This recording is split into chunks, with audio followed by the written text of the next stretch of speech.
Welcome to the CGR Toys review of Star Wars Fighter Pods, but before I get to that, the classic Game Room video game review of G-Lock Air Battle on the Sega Master System is live at ClassicGameRoom.com, which features gameplay from the game used in fair use during the video review, which means, of course, I can't show it here.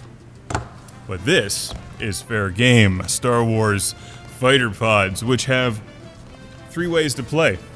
And more. This was sent to the show by Andre, and Andre, I'm not sure where you're from, so on the map you go in Atlantis. I'm just going to assume you're from Atlantis, and Classic Game Room has discovered where it is. It's right there. It's in the ocean. So let's take a look at Star Wars Fighter Pods. This set includes 30 figures,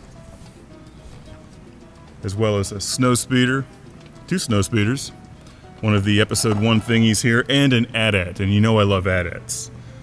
As well as Jabba the Hutt, Stormtroopers, Bosk, Leia, and I'm looking for Jar Jar. I don't think Jar Jar is in there, which is good, because if he was, I would have to light this on fire.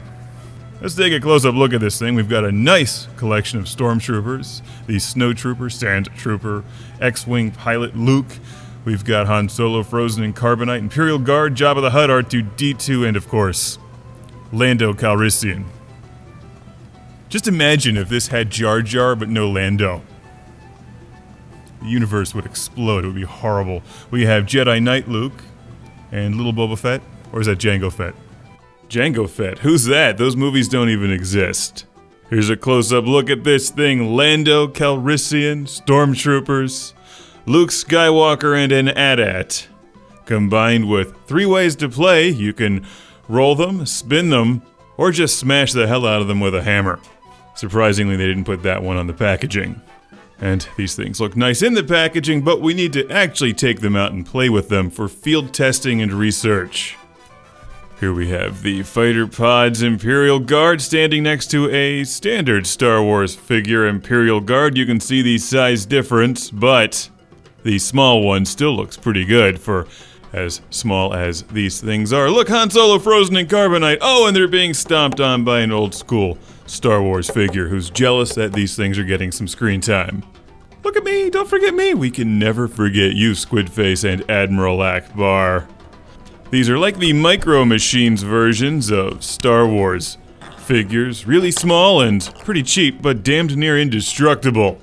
As the name would indicate, they're meant to be used with these little battle pods or whatever these plastic shells are. To roll them around or spin them, you can put them in the vehicles with the pods. I don't recall these things from the movies, so I have no idea why this exists. It's kind of strange if you think about it. Why do these characters want to be placed inside of plastic balls? To then be rolled around and made exceptionally dizzy and nauseous. I guess I really don't understand the whole battle pods concept, but the little figures and vehicles are pretty nice for the price. These are for ages 4 and up. You don't want little kids putting these things in their mouths, obviously. But I guess the whole element of the battle pod means you can roll them around and have some extra parts to lose. So thanks again, Andre or Andre from Atlantis. These are Star Wars Fighter Pods.